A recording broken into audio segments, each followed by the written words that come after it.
Welcome to the True Grime Stories podcast, where in every episode, we'll unravel a new mystery of cleaning business transformation from a grimy mess to a great success. Join me, your host, Jeannie Henderson, as together we dig up cleaning business secrets that you've been dying to know.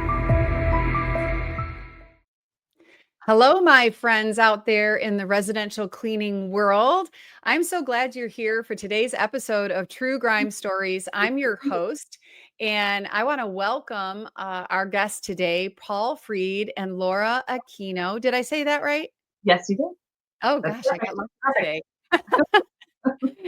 And they are with Maid in Hoboken and Maid in Jersey City. And they have built a great business. Actually, Paul started the business in 2013, calls himself a serial entrepreneur and has lots of great stories about running business. I heard about Paul way before I met him because his great reputation preceded him. So I'm super excited to have a famous business owner on our podcast today. But, he shared that he initially planned to sell his business, but found that the cleaning business was a great business to stay in. And we're glad that he did. And then back during COVID, Laura joined his business and helps him run the show and keeps it running with him. And Paul is doing lots of great things. So we'll hear about that today. So welcome, Paul and Laura, to True Grime Stories. Thank you. Thank you. It's a pleasure to be here. Yeah, I'm super excited. When I saw that we had you on the schedule, I'm like, yay, it's going to be so fun. So we're so glad to have you here. And so you started in 2013. Kind of what was you've done a lot of things in your lifetime, Paul. So what was the inspiration? What drew you to the cleaning business? So my background is real estate development, construction. Going back a bunch of years, I knew a guy who was in the residential cleaning business, and he had a very sizable business. He sold his business for $4.2 million back in the late 90s. Wow. Now, of course, what I know about the cleaning business today is that, he cooked the books and really stuck somebody. But I didn't know this at the time. Anyway, so he had this pot of money. And he had always asked, if there was any opportunities within, the world of real estate development. Mm-hmm. So I had a piece of property under contract. I was going to do it was a 6-unit building. We were going to do a condo conversion. I called him up. I said, here, this is what I've got. What do you think? Love it. Okay. He would come to my office. We would start talking about the real estate thing. And, I'd asked him if he ever thought about getting back into the residential cleaning business. And he said, I think about it every day. I said, well, look, if we're going to be involved in this real estate thing, why don't we start up a cleaning business? Okay. And he said, sure. So we threw a couple of bucks into a bank account. We started doing some market research and some marketing, building out a website, things like that. We hadn't launched yet, but what I came to realize is that this guy lacked some qualities that I would really need in a business partner. And I said, look, I don't think this is going to be a good idea for me. So, I'm going to move ahead on the real estate thing myself. As far as the cleaning business goes, if you want, just write me a check for what I put into it. You can take it and run with it, or I'll write you a check, or we can just chalk it up as a loss and walk away. And he said, well, write me a check. And, I'm like, okay. So I write the guy a check, and now it's like, okay, I got to start a cleaning business. Had no idea what I was doing. Well, I will say this. It's so good that you realized early that partnership wasn't going to work out and that you took the action to move out of it. Because I've lived through some partnership horror stories or grime scenes. And so, that was a smart move right there, Yeah. So anyway, and look, I knew that he had tremendous success in the cleaning industry. So I knew there was money to be made. But, when I look back and I think about some of the things I was doing, I hired two cleaners. I didn't know what they knew, right? And, I just went out and bought, 500 rolls of paper towels, and we started going clean. And then, little by little, I started to kind of feel my way through. I got an office. We kind of established ourselves. I had reached out to a local influencer and said, "Hey, started a new cleaning business. Would love to clean you for nothing. If you like it, post about it." She did, and the business just exploded. That's awesome. Wow. So And we still Everybody clean. write that one down. Find a Yeah. good influencer and clean for Oh, yeah. them. yeah, Yeah, I think a lot of people don't realize how powerful that can be. Oh, yeah. oh, listen, after we cleaned for her, she posted about it. The next day, we got 60 inquiries. Holy cow. Yeah, That now, is wow, that is so cool. yeah. So we operate in a very it's an urban market, so it's very Mhm. dense. It's a highly populated, concentrated area. Our service area is probably about 2 miles. That's so Um, crazy. I know you and I have talked about that before, and it just blows my mind, because I live in a not a rural area, but it's just a smaller area. I serve a county, you Right, know. right. Yeah. So my you know, market area is, but you could dozens of drive. miles across. Yeah, you Yeah. could probably drive 20 miles in what would take us, a mile. Like it would, Right. Because it's of traffic. yeah, Yeah. traffic, road closures, water main breaks, whatever it is. It's there's Such a uh, different model. But I it's a love it. That's the cool thing about the residential cleaning industry is that you can put it almost anywhere because if people are living there, they have to have their houses cleaned. yeah, Yeah. yeah. Yeah. Yeah. And then Laura joined during COVID and kind of whipped your business into shape, I understand. So yeah, and look, what happened was, we experienced tremendous success right out of the gate, and Mhm. we hit Yeah, a you million, you said what you hit 1,000,000 in how long? 11 months.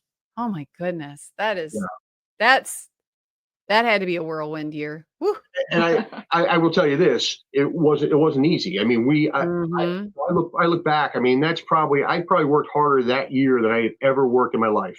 Yeah. Um, Oh, it kinda makes my body hurt just to think about, what I you know, knew, what I how knew is many that, initial cleans you had to do and everything. Oh my Oh my. goodness. oh yeah. Yeah. What I knew is I knew that, what, if I put in the work, this thing is just going to kind of take off. It's going to do its thing, and it did. And then of course I started seeking help. So I reached out to a number of consultants throughout the industry, got to know a little bit about them, joined ARCC. Um, Mhm. and then I hired a manager who he had a franchise. He was down in Sarasota. I guess back in 2008, Sarasota got crushed. Uh, with the economy, he lost his business there. He was originally from New Jersey, so he moved back, and I hired him. So I think he had a cleaning authority franchise, so he had the experience. Um, what he couldn't handle was the growth, right? He had acquired like 200 recurring customers inside of 6 years. We acquired 600 inside of 2 years, Yeah, and that is and intense. there were times I would drive by the office like on a Friday night at like 9 o'clock, and he was still there, and I could see him pacing and scratching his head, and he couldn't handle the growth, and That is I mean, I don't know if I've ever met anyone who grew that fast. And I've met hundreds of cleaning business owners. I don't know if I've met some who've grown really fast, gone to 1,000,000 in 2 or 3 years, but not in a year and, yeah, not to grow that rapidly. So that's an amazing story in and of itself, yeah, for sure. So, one of the things that I really like about you too is that, one of the things that really touches my heart when you talk is you talk about how much you love your team. How big is your team now? How many cleaning technicians do you have on your team? Oof. It The reason why I don't have the answer right off the top of my head is that we just hired 4 cleaners and in the last week, and we rehired somebody. So Mhm. I want It's to say, always one of those numbers that, yeah, it is. yeah. I'd say, fluctuates. is it 25? Are we 25, 20?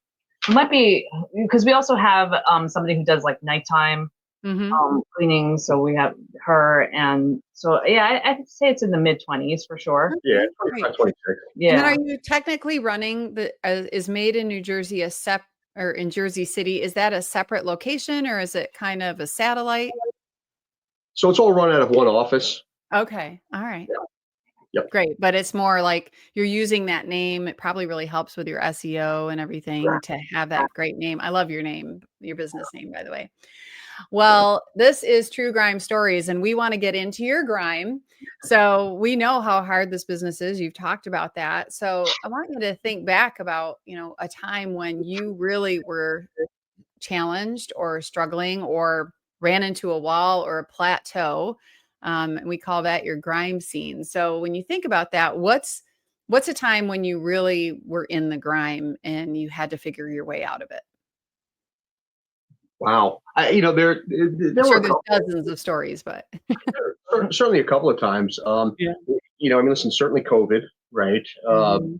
And I think that like a lot of business owners, we had to pivot pretty quickly.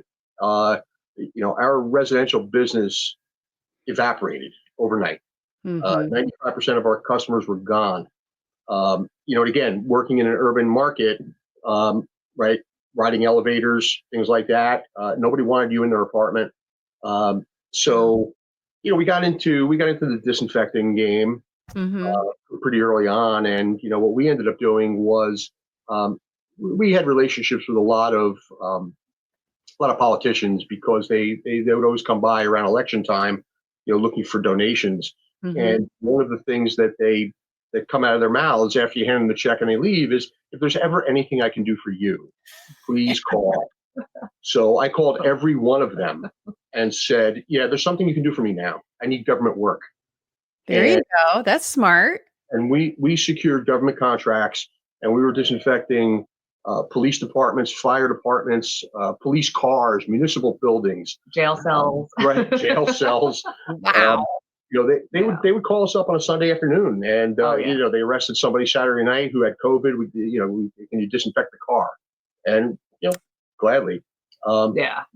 Senior buildings, public housing buildings, and it was. I mean, we had a banner year. I was gonna I mean, say, it was. yeah, we didn't feel any like dip in the revenue at Yeah. all. You maintain your revenue, you're just doing it differently. Right. And, we don't know what the next crisis will be, but there Right. will be one, right? Yeah. Like, we don't know. I mean, obviously COVID, I mean, I've lived through a few different, economic downturns, the recessions and things like that. But this one, being a health crisis Right. really was a challenge. And that not everybody remained standing. Mm. So many business owners kind of gave up. Sure. Right. And I think this would be a great thing to talk about because there is a huge difference between the ones who came through and actually it made their business boom, which we experienced something similar. Like first we lost some business, but then once we figured it out, Right. oh my gosh, like our business doubled in a year. Right. And but what's the difference between when a crisis happens between a business that thrives in the crisis and a business that doesn't, and that mindset of the business owner that kind of happens? Because I'm sure you knew a lot of cleaning business owners who didn't make it, Sure. right? Or Mhm. thrive or Yeah. struggled through it, came out on the other side half the size as they were before Right. instead of double the size. Yeah. Right. And for us, listen, it was. I mean, listen, I hate to say it, but it was one of the best things to happen to our business, because when we kind of jump started it again, we brought in a whole new level of customer, right? We brought in a better quality customer. We got rid of a lot of dead wood that we were carrying for a long time. We raised our Describe price. dead wood in a kind way. Uh, Um, so but I think people need to also understand that, like, a lot of people don't realize that they're carrying they're keeping people in their business who probably don't belong there. right, yeah, it was customers that we had forever that we never really increased our rates. And again, for me, I wasn't 100% focused on every particular account, right? So, when Laura came into the business, and again, she has a finance background. I explained to you earlier, she has an Mhm. MBA. She worked in corporate finance for 17 years in New York City. And, when she came on board, You know, and listen, not that I was struggling. I was, things were great, right? But she started drilling down, looking at every account, and saying like, you got a lot of accounts here where you're not making money, and I didn't care Oh, because they were offset by so many more that were making money. And again, I'm looking at a P&L at the end of the month, and I'm looking at my bank statement, and I'm like, I'm doing great. Uh, yeah. But and think she's about that. You're keeping people that really aren't making money, but it's just instead of doing the thing that we should do, and say, I'm sorry, either, they move up in their pricing, or, if they're like just an unpleasant client that your team doesn't want to clean for, getting them off your schedule, you just keep them on there because it just seems easier to do that. yeah, Right. yeah. Hmm. COVID was certainly one of those kind of grime stories, if you will. Another struggle is in a business like this, and I've always said this, right? Like, you know, ultimately, right, the market will determine how much you can pay your staff, Hmm. right?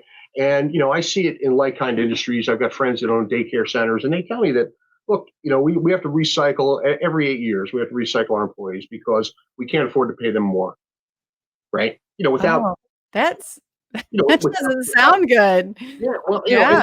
and look, and if you think about it, right? Look, I know where we are. Look, we compete with a lot of independents, and Mhm. it's very difficult, right? A lot of people are shopping price. We try to promote the professionalism, the trust, right?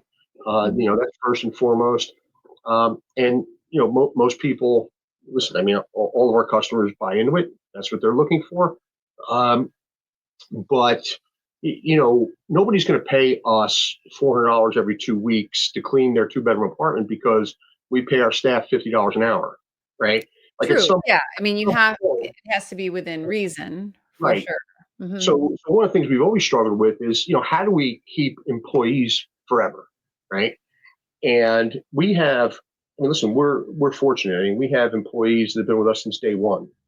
Um, Yeah. and I have one employee who she had told our manager, she said, I don't care if Paul fires me, I wouldn't stop coming. You know, so Oh, but wait a minute. We fired you. yeah, she said she keeps showing I up. think there's an episode of Seinfeld about that, George. Yeah. So so one of the things we've been big on, of course, is culture, and and we have a great culture here. Um, but listen, at the end of the day, right? It comes down to dollars and cents as well. Mhm. So um, and again, when Laura came into the business, so again, we have a personal relationship, and now it's like I've got this business, it's kind of Mhm. doing its thing, it's providing a comfortable lifestyle for me, but now I got to figure out how do we make this business support two families, right? Well, and that's a challenge too. We were talking about that a little bit before we started recording today, is that you're in a, personal relationship, and your business was designed to support one family, but now you're supporting two with Yeah, this one business. And I'm married into a blended family, so it is that, yours, mine, and ours kind of thing, that uh, that's a big adjustment.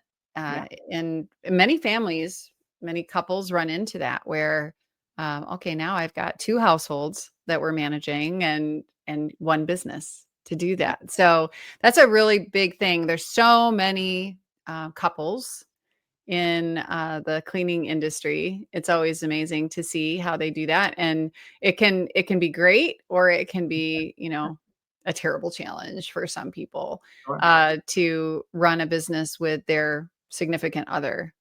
Yeah. So I would love to hear one of your secrets of working together as a couple. I know there's probably many, but well, I mean, listen, for us, and so I have children, Laura has children, she's kind of immersed in her community, me and mine, so we don't live together. So Maybe that's part of the secret. that's yeah, just don't live with them. Don't live with them. that's Then the you don't secret have to right see each there. other all the time, Get right? separate homes. Get separate homes, That's a good answer. right? Right. No, That but I is mean, one that is one solution. Yeah, for sure. But listen, I think Paul and I see each other probably every day almost. Mhm. It, you know, it it's mostly business. I mean, we obviously sprinkle in the personal part of it. But one of the big motivators for me is because we do have two households and one business. We have it keeps me going because I like we have to get these households to be able to afford everyday life. Mhm. So that's a big motivator for me. Yeah, yeah. It I'm sure that it is. Yeah. And, so what's your big communication secret? I hear this a lot from couples who work together So I that oh, they struggle with that communication piece either and the boundaries of work and, personal life, right. that work is always bleeding into it. And I know, you both are passionate about business. So, for me, my work is my hobby. Yeah. No, I get that. Same. I feel the same way. I actually was talking to a friend of mine and I was explaining to her, I'm like, I love work. I actually do. I'm like, I enjoy it. And I guess that's why, I don't mind doing it. It doesn't feel like work to me. Mhm. Um, but Paul would definitely, he definitely puts, reminds me, and he'll say, "It's time to clock out. It's time to clock out." And then, we go about our business, like whether it be like in the middle of the week or on the weekends, when we spend time together. So, he defines that more than I do, so that I Mhm. need that reminder. But like when we first started working together, though, we did butt heads. It wasn't that easy, because I need defined roles. For me, I think that was the key to our success and using our strengths and weaknesses. Or I shouldn't say weaknesses, but really our strengths. Right. So Mhm. my background is finance. He's big on marketing. So and we don't like the others, right? Like, so like he doesn't like finance, I don't like marketing. So it worked really, really well. So Mhm. I think it kind of fell into place for us pretty seamlessly. Yeah, that is so important, and you will butt heads occasionally because you Right. have to work on the same thing just to get stuff done, but, Yeah. that clear definition of roles, I know my husband and I found that as well, is like, stay in your lane, I was just gonna say, yeah. Yeah. um, and, don't tell me what to do in Right. that regard, Yeah, but exactly. working together, and I love that, the clocking out thing. Yeah, I think the conscious effort of saying, "Okay, we're not working right now. right. Let's just focus on everything else that's Exactly. good about life." And, that I think that is important because business can be all-consuming to the point where there's no room left for Definitely. other things. I was actually just talking to a business owner yesterday who she's running a very large business completely by herself, Mm. and that's all she thinks about, that's all she does, no time for friendships, no time for her family, and, to be really conscious about it, I think it helps you show up better when you are working, if we can 100%. consciously clock out. 100%. Even my And kids do the same thing. They like, they have to remind me as well, to be like, it's super important to be present, for other things other than work, outside of work. Um, Mhm. when I was working in the corporate world in New York City, I missed a lot with my kids. And, for my older ones, it was, unfortunate for them because they didn't get to see a lot of me. I missed a lot of their games and whatever was Mm. going on, their extracurricular activities. My youngest is now like reaping all the benefits of having this business because I make my own schedule. It's awesome. Yeah. I love it, and you can't put a price on that. So No. I can Yeah. be anywhere, anytime for him. And my older ones, they get a little bit of that now too. They're seeing it because if they need me, I'm still available. So, um, was that was a big like I awakening for me, like being in Yeah. business, Yeah. and being able to do that. So Well, that's so great, and I think a lot of people don't realize that you can be an entrepreneur and have a personal life at the same time, but it really takes intention, oh and a yeah, thing 100%. for that. Yeah. Well, I love where we're going, and I love all these great tips that you're sharing with our audience.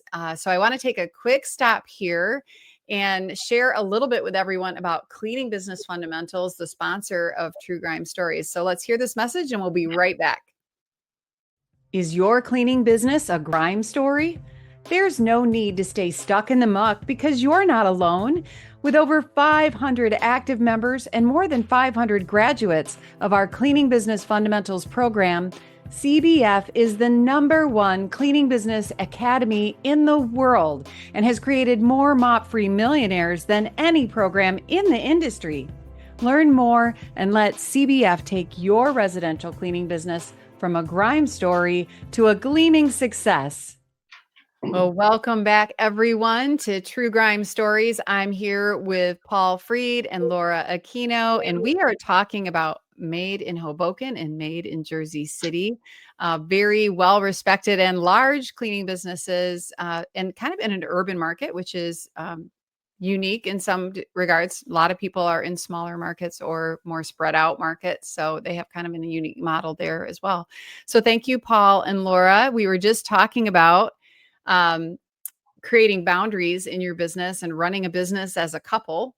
That is, I can't venture to say what percentage of the industry is like that, but I would say it's pretty significant. Agreed. Probably 25, 30% at least. I would think so. Yeah. Yeah. So you have, built this great business, and you've done a great job building a great team, a great culture, and things like that. Kind of what's the long range plan for your business? The long range plan, we're continuing to grow. We are, being rather strategic about it. We are on what they consider the Gold Coast of New Jersey. So we're right on the Hudson River, directly across from Manhattan. The town of Hoboken is a mile square, population of about 65, maybe 70,000 people, and continuing to grow. They're putting up new buildings everywhere. Same with Jersey City. So there's a lot of growth. We just got a call today from a management company that they manage 30 buildings. So we're going to meet with them. So there's a lot of that. So we're just going to continue to grow kind of town by town up along the river. We have talked about venturing across the river, something Laura's not interested in, but we own the domain name Maid in Manhattan as well. I love it. It's interesting because I acquired that domain from the people that had it from the movie. You can remember the movie with Jennifer Lopez. Yeah, that's cool. I love that story.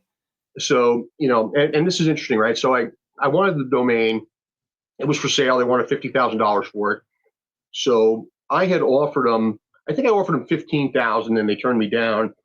And what I did was I went and I bought the domain Maids in Manhattan that was available, right? So I bought it from GoDaddy for like 99 cents, whatever it was. Right. Yeah.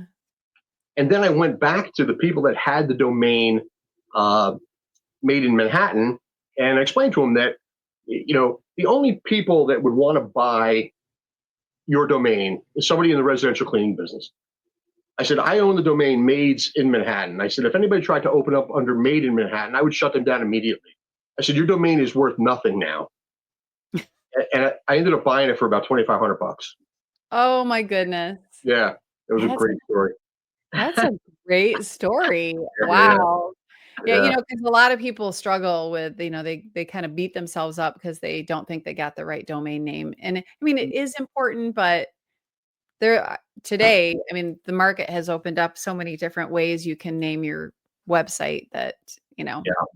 Yeah, but I do think that there is certainly something in the name, and when you want to think about scalability, and we have a domain, bestclean.com, and I think that ultimately what we're going to do is probably rebrand at some point under that name, and then we'll have kind of, sub domains or, Mhm. subsites underneath that, Made in Hoboken, Made in Jersey City, Made in Edgewater, and we'll just kind of continue to grow that.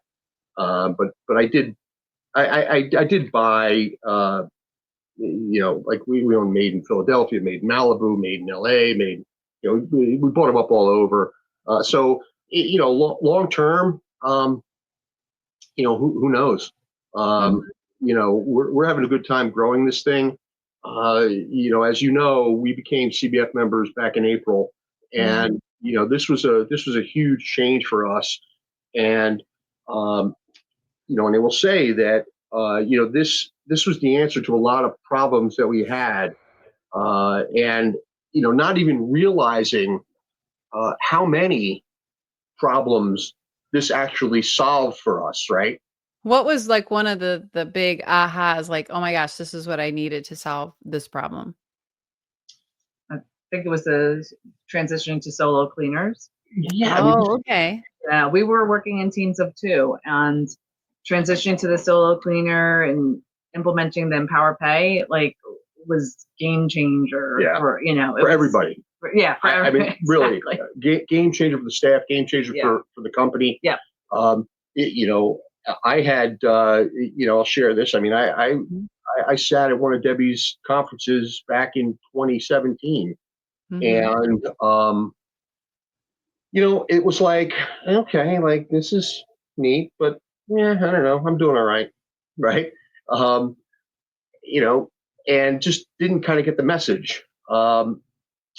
We went again, so we went back in, this past April of 2025. Yeah. Mhm. We Just a went few with months ago. went with a group of people, and we went there with the intent of, just kind of writing off a business trip. We're gonna have a good time. We have some good food, and we'll meet some good people. But we're not spending a dime. We're not joining this, right? Like that. That's what it was.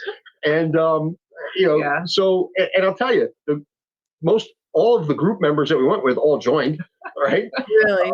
Yeah. That's amazing. Well, And I tell you, I mean, once you get in there and you start to get immersed in the value of the program and how it helps you just learn the most successful proven strategies in the residential cleaning industry. And one of the things that we teach is how to run your business with solo cleaners. So what's the advantage of the solo cleaner for you?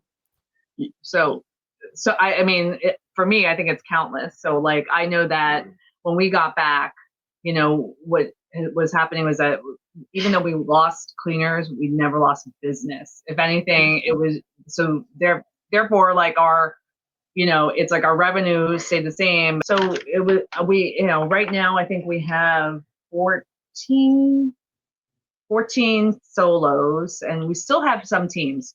So we're just Mhm. kind of taking our time with the last few teams. Yeah, But it's not something that has to be rolled out overnight to the whole company at one time. And, that's one of the things that I think scares people sometimes is they think, "Oh, how am I going to do that?" I mean, I literally rolled it out one person at a time. yeah, same. That's what we've been doing, and Mhm. it's nice, because it's funny because the first thing that Paul said when we got back in the morning meeting was, "Who wants to make $1,000?" And all the hands go up. I think even our drivers, all the hands are going up. They're like, Mhm. "Oh yeah," right. and then he's like, "And who wants to, work by themselves?" And all the hands went down.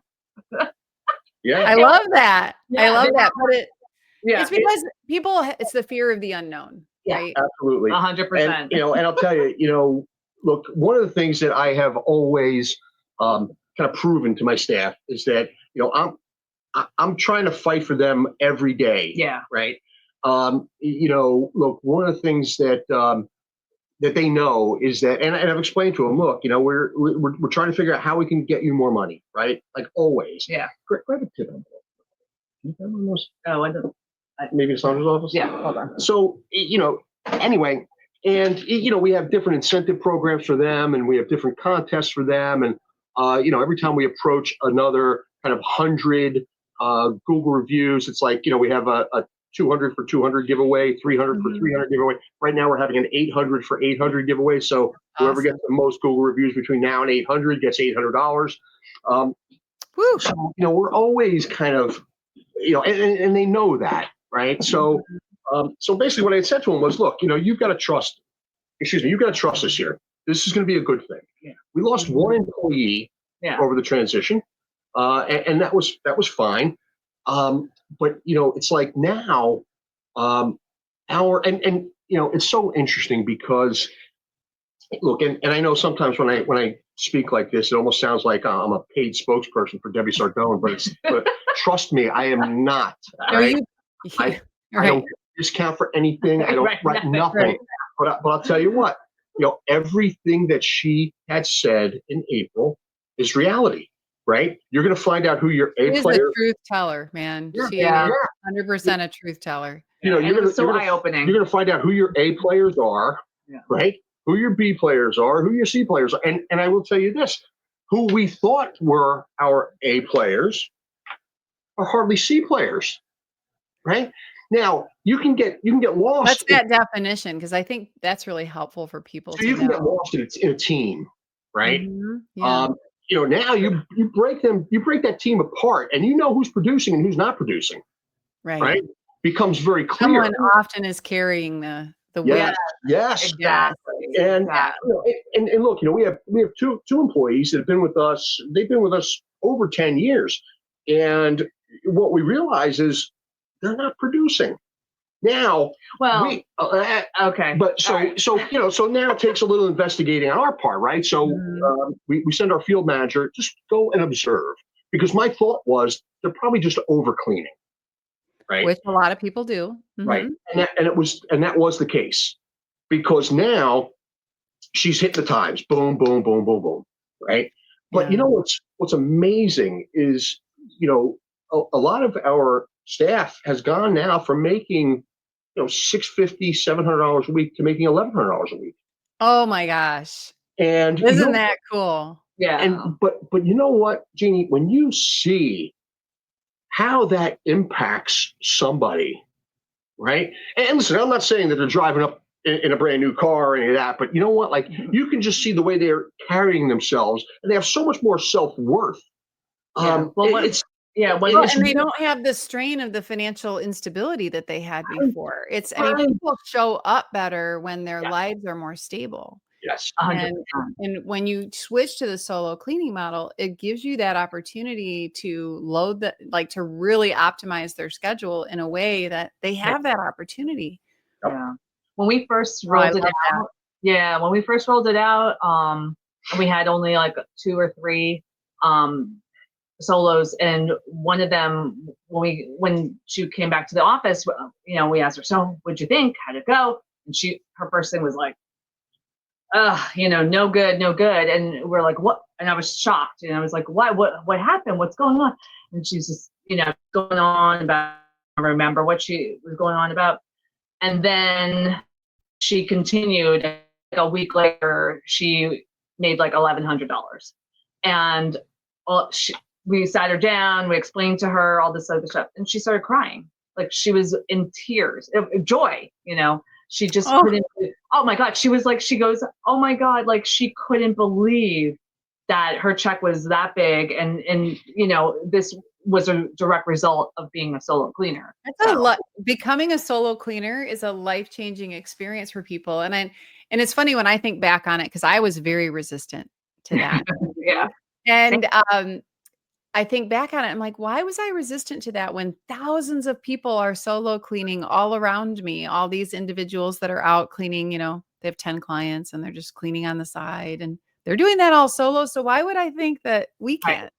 Right. Yeah. And, but I found very similar, but I love that you shared that, because it's a really important piece. It's kind of one of the integral parts of the model that we teach inside of Cleaning Business Fundamentals, but it's so much more than making your business efficient.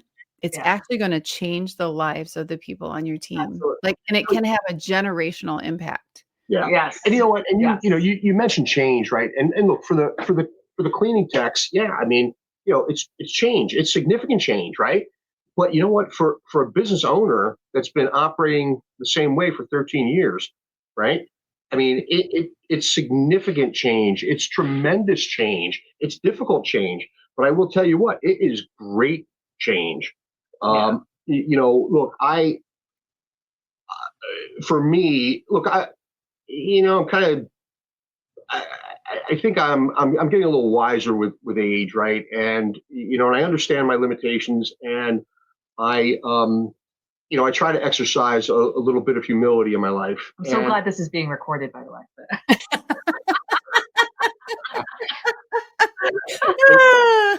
And look, I'm humble enough to know that I know what I know, I know what I don't know, Mhm. and you know what, like if I need help, I'm going to reach out for it. Yeah. Right. And I think for us, CBF was the help that we needed. Oh yeah. Sure. Whether we realized we needed it or not, I don't know. Right. But it came at the right time. And I think when we needed it most. And it's not that we were struggling in any particular way. Yeah. I mean, we were growing. We were definitely growing. Mhm. It wasn't like we were plateauing or anything. Every year was tremendous growth. But now Mhm. it was efficient growth, which Yeah. which was the key to it all. It's like, Mhm. oh my gosh, we could do this amazing growth, right? And not have to, with a tremendous amount of hiring, right? It's like, Right. Fewer people can clean the same amount of homes yes, when you switch to solo, and a lot of people don't realize how the productivity goes up, And then in that how it amazing. helps your pricing structure. Oh my God, tremendously. It's just Yeah. it's unbelievable. One of the things that we did a couple of years ago, we started another business. We started a business called Bargain Maids, where it was just kind of flat rate pricing, and we were kind of It almost had a solo model though. it did have a solo model, but it was inefficient. Like Right. the model was so, and if that makes any sense, but Mhm. But it was like a sister company to Maid in Hoboken, Yeah. and it was like, okay, if you don't want to pay Maid in Hoboken prices, we can refer you over to Bargain Mage, which is kind of a dumbed down version of so and now the reality is with our new pricing structure, yeah, and with what we're learning through CBF, we close down Bargain Mage. We don't even need that anymore. yeah, Right? That's yeah. so great. Well, and it's a benefit to your team, but it's also a huge benefit to your business. I remember talking to a business owner who did the same thing, switched to the solo model. And he goes, the crazy thing is, my team are making more money than they've ever made, Right. and I'm making more money than I've ever made. Exactly. Listen, and How does that work? Right. That's right. I keep scratching my head, like, how is that working? But How I does that doesn't know, work? It's a great math problem. right. we prove it out every week. Yeah. And listen, I've always kind of thought of myself as a pretty decent guy when it came to math, and but it's like I don't know, they're making more money, we're making more money, or nobody's complaining about pricing. Yeah. And like things like monthly cleanings, right? Oh yeah, that was another thing. I had, we were billing out hourly, and like, I'm kind of like, oh, but it became complicated. Like, introducing the solo, and I'm like, oh my goodness, like, how am I going to present this to the customer? It actually gave me a headache, and then we decided, okay, we're just going to offer these flat rates for these monthlies and switch them over. And like they were paying, they like say they were paying $230, right, for a cleaning. It was like, okay, so we're just doing flat rate. It's always going to be $230 no matter what. And we send out that email, and then the cleaners would get in there, and then it was like, oh my god, 2 hours they're done, and we're billing at like billing out. $115 an hour. So it's Right. like, oh my goodness, like, and I felt bad. I was like, oh my god. And I'm thinking, no, wait, they're doing the exact same job, right? Like they're covering the same areas, or doing everything right, that the team was doing, but just less time, and So much more efficient. Well, yeah, it's that's amazing. so great. I love that you shared that, because that is one thing that people wonder about. Like, Yeah. how do those people do that? So it's so great that you shared that. Well, before we leave today, if I would love it if you would just share one encouragement for our audience. You've shared so many great stories and strategies that you've used to overcome challenges in your business. But what's one little tidbit of advice or encouragement that you can give to people who are out there trying to grow their cleaning business? Well, You can teach an old dog new tricks. Like, change is good. Yeah. and the dog's not that old. right. But listen, for me, I know some older dogs, so yeah. Yeah. So for me, I'll throw this out. This is an industry that gets kind of overlooked a lot. It's an industry that gets looked down on a lot. And what I can say is, the more professional you act, the more professional you're going to be treated. And we have always been that way. Look, we're a professional business, and our staff's professionally trained, and we treat our customers with respect, and we demand that they treat us with respect. Mhm. So I would say that just what, you're a professional business owner, you're a professional company. Demand the respect that you deserve, Mhm. or get better clients, right? Right, yeah. Well, that's so good. Yeah. If you can try to be professional as you want, but if people don't treat you that way, you shouldn't take it. And No, that's kinda like that dead wood that you were talking about in your customer list, that's another customer that shouldn't be on your list if yeah, they don't respect you, right? And same with team members, if they can't live up to your professionalism standards, then same thing. But I love that. That's so good, and it's so true. Yeah. Seen it over and over again. I would say for me, it would be to not overthink. And I'm a thinker. I think out everything. I plan. But to overthink these principles of, that Debbie's teaching, don't overthink it, just do, and don't think like, oh, but what if, and what if. It's just do it and implement it and see what happens. Listen, if it doesn't work out, then change it. You can make changes. That it's your business. So you make the rules, you decide everything. So you don't let your customers run your business. So keep it simple and just Mhm. implement, because you'll be so happy you did, and you'll see those changes. So Yeah, yeah, yeah. It is sometimes, we just get comfortable doing the thing that we've done forever. right. yeah, But Yeah, sure. being open to new ideas, I think, is the thing that sets businesses apart that grow like yours. And those who get stuck for long periods of time, afraid to try something new. So I I would. appreciate you both so much. Gosh, this has oh, thank been this has been fun, Yeah, and okay. It was not. I've loved yeah, I've loved having this time with you. So I wish you continued growth and success. Look forward to seeing you again soon and maybe having you likewise. back on True Grime Stories. Anytime. And thank you to our audience for being with us today. I hope that you found a gem in these grime scenes and the results that Paul and Laura have shared. And if you love this episode, be sure and check out the next one or check out our past episodes. There's so many great tips inside of True Grime Stories. And I hope you'll join us next time. And be sure and share, download, and subscribe. We'll see you again, everyone. Thanks for being here on True Grime Stories. Bye, Awesome. everyone. Jeannie. Bye. That's a wrap on today's True Grime Stories. Thanks for joining us in uncovering the secrets of cleaning business success. Don't forget to subscribe, share, and download, and check out our show notes for links and info from today's episode, and to learn more about our sponsor, Cleaning Business Fundamentals. Join us next time as we solve another True Grime story.